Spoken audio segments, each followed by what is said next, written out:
La señora ha dado un nombre y ha dicho está ahí haciéndolo bien. El doctor Eduardo Vega debería formalizarse como candidato porque en el Congreso se va a decidir esto. Pero ¿tendrá padrinos políticos? Vamos con el doctor Héctor Vargas Aya. Bueno, la famosa institución de la Defensoría del Pueblo, que es una herencia de la Constitución de 1993, no es cuestión de hombres, no es cuestión de ciudadanos, sino es cuestión de instituciones.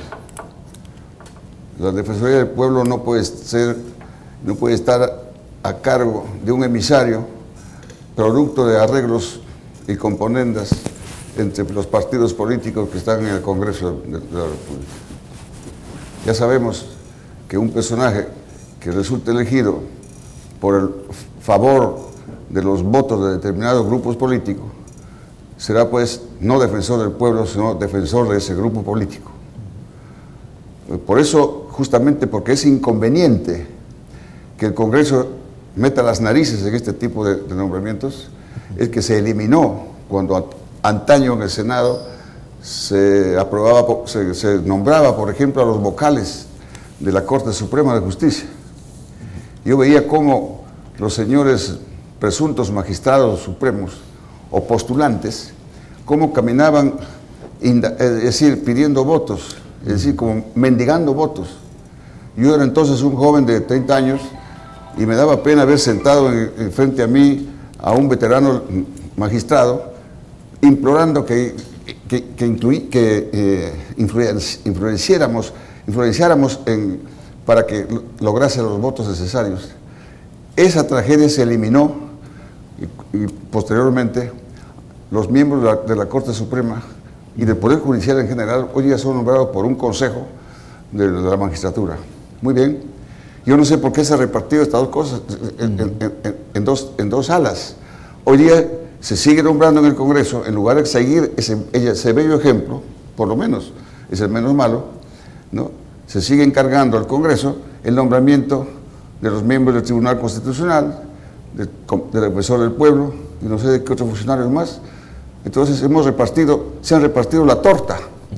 Por un lado los magistrados que ya están libres y por otro lado estos funcionarios que van a depender como emisarios de las componendas partidarias. Yo no me inclino por nada. Yo creo que además hay que reformar la Constitución y el defensor del pueblo debiera no ser un funcionario intocable, sino que también él, el Contralor y otros más, así como los jueces, debieran estar sujetos, o como los alcaldes, sujetos a ser ¿destituidos? Destituidos, cambiados, es decir, en un momento dado cuando no cumple con sus funciones. Bien. De manera que esa es mi opinión por el momento. Por el momento. Bien, doctor Vargas Aya, el ciudadano participa en este momento, nuestro protagonista. Buenas noches. Señor Romero, buenas noches. Encantado, caballero. Muchas gracias por atender mi llamada. Héctor, acá de Zárate. Saludos para el panel y para el amigo Julio Heredia.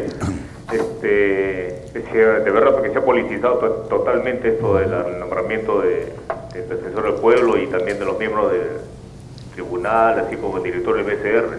Sí. Cada uno se ha visto como una repartija esta. Yo recuerdo el triste papel de la señora Beatriz Merino, ¿no? Cuando terminando su mandato en la Defensoría, ella se ofreció, ¿no? Así, se ofreció, podía trabajar 5 años más, dijo, pero y al final recaló presidente de la asociación de AFP, imagínense, sí, pues. Que siempre esquivan a la gente después de pasar por la Defensoría. Yo suelto un nombre, yo quiero un poco que salgan mucho, es demasiado abogado, está en estos círculos de poder. Pretendo a un señor que, si bien es político, Rafael Belaúnde, cuando postuló a la presidencia por un pequeño partido, no ha sido popular, tenía muy buenas ideas, como el único que planteó el distrito unicameral, ¿no? Cada distrito con su representante y en su plancha tenía ingenieros, máster en ciencia, etcétera, especialistas.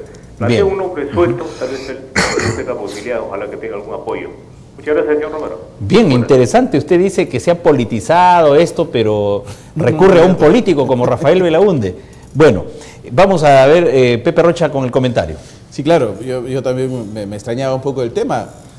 Si la idea un poco es que se trate de no llevar a los fueros partidarios este tema de la elección del defensor del pueblo, ¿no? Yo creo que hay sistemas creativos que se pueden dar en los que, reitero mi opinión, podrían jugar un papel importante, por ejemplo, los representantes de diferentes colegios profesionales o de otras entidades que no tengan necesariamente que ver con el partidarismo, ¿no es cierto? No se puede... Además hay que ver cuáles son las funciones del defensor del pueblo, porque, por ejemplo, decía el amigo que para él Rafael Belaúnde podría ser porque ha tenido buenos planteamientos políticos y buenas propuestas, pero esa no es la función del defensor del pueblo. El defensor del pueblo no entra a presentar planteamientos políticos, ni entra a presentar planes de gobierno, ni propuestas de desarrollo gubernamental. El defensor del pueblo tiene otras funciones con relación a observar y hacer valer los derechos de la población, por ejemplo, ¿no es cierto? La población llega a hacer valer sus derechos a la Defensoría del Pueblo esperando escuchar respuestas de este tipo. Ya puede actuar, por ejemplo, en temas de conflictos, inclusive la única parte, creo yo, que el defensor del pueblo o la Defensoría del Pueblo actúa es cuando hay procesos electorales como una especie de veedor para salvaguardar los derechos de la población, pero no dando propuestas políticas, no es parte de la función del defensor del pueblo. Bien, Julio Heredia, adelante. Sí, efectivamente, y además, como lo ha dicho Pepe, yo creo que tiene que ser pues un abogado, tiene que ser un hombre de derecho, porque es un defensor. Es decir, es aquel que con la ley en la mano, con los códigos en la mano, puede hacer que la ley prevalezca cuando es vulnerada, ¿no? Cuando los ciudadanos son vulnerados en sus derechos y particularmente los llamados derechos humanos. Es una misión muy importante de la Defensoría del Pueblo. Es verdad que es difícil pues, dar con un nombre que esté exento de la vida política porque no se les conoce, ¿no? Seguramente que debe haber brillantes abogados y abogadas que lo podrían hacer muy bien, pero bueno, no son conocidos ni de los partidos ni tampoco de los medios. A mí se me podría ocurrir un nombre de alguien que, si bien ha sido un político muy activo, tengo la impresión que está un poco en retirada, o más bien es una suerte de analista, ¿no? Como Enrique Bernales. ¿Es abogado Enrique Bernales? Me parece que sí. No estoy seguro, pero creo que sí. Correcto, pero es otro político que participó en el Velascato apoyando un golpe militar. Ah, bueno, sí, pues, tienes razón. Bueno, sí. Saludo la memoria de Rafael, efectivamente. Sí. Bien, amigos oyentes, aquí hay algo interesante. Sí. Cuando la Defensoría del Pueblo recién comienza en funciones, usted iba con un caso y eso lo resolvían en un mes. Eso no quita que hoy haya personas de primerísimo nivel en la Defensoría, pero tal es la cantidad de denuncias, de quejas, que es el nombre exacto, que hoy usted puede ir a la Defensoría y pueden demorarse 4, 5 y quizás hasta un año en emitir una opinión por parte de la Defensoría del Pueblo. Esto también es una crítica para que se mejoren los sistemas en la Defensoría del Pueblo y no se le haga esperar tanto al ciudadano cuando tiene una queja fundada ante una autoridad del Estado que desconoce la ley y que quebranta los derechos de los ciudadanos. Doctor Héctor Vargas Allá.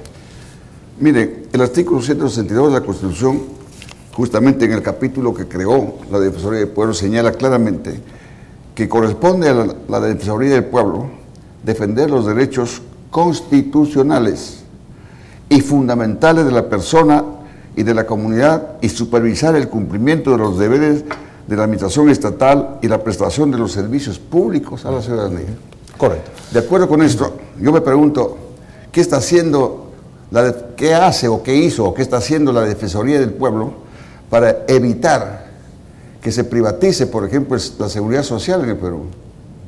¿Qué hace la seguridad social, o digo la Defensoría del Pueblo, para defender a ese pobre grupo que tiene 40 años de lucha y que ya se han muerto muchos de ellos, los canillitas, cuya ley ha sido echada al tacho? El Defensor del Pueblo no hace cumplir los derechos que los medios de comunicación tienen con sus aportes que la ley señala, precisamente para otorgarles seguridad social a esos humildes trabajadores. Estos humildes trabajadores están hasta ahora, el otro día me han visitado un grupo de ellos y me dijeron que no han sido atendidos, estuvieron como 2 horas en la antesala y nadie les atiende.